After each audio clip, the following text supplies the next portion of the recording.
وإذ ابتلى إبراهيم ربه بكلمات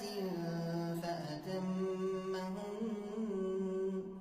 قال إني جاعلك للناس إماما قال ومن ذريتي قال لا ينال عهد الظالمين وإذ جعلنا البيت مثابة للناس وأمنا واتخذوا من مقام إبراهيم مصلى وعهدنا إلى إبراهيم وإسماعيل أن طهرا بيتي للطائفين والعاكفين والركع السجود وإذ قال إبراهيم رب اجعل هذا بلدا آمنا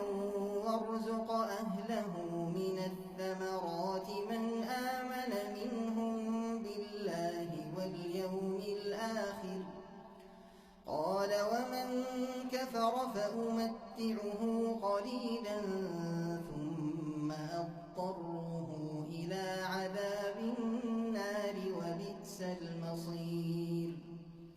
وإذ يرفع إبراهيم القواعد من البيت وإسماعيل ربنا تقبل منا إنك أنت السميع العليم ربنا وجعلنا مسلمين لك ومن ذريتنا أمة مسلمة لك وأرنا مناسكنا وتب علينا إنك أنت التواب الرحيم ربنا وابعث فيهم رسولا منهم يتلو عليهم آياتك ويعلمهم الكتاب والحكمة ويزكيهم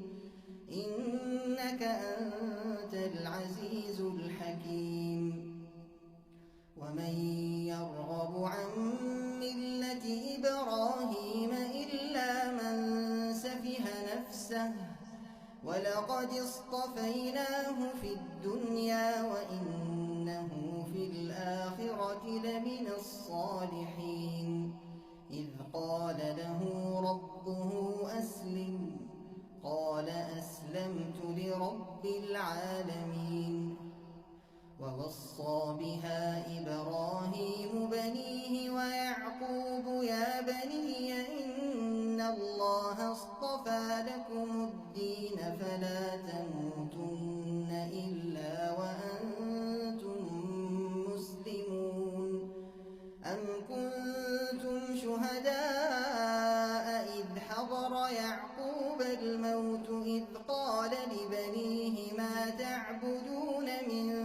بعدي قالوا نعبد إلهك وإله آبائك إبراهيم وإسماعيل وإسحاق إلها واحدا ونحن له مسلمون تلك أمة قد خلت لها ما كسبت ولكم ما كسبتم ولا تسألون عما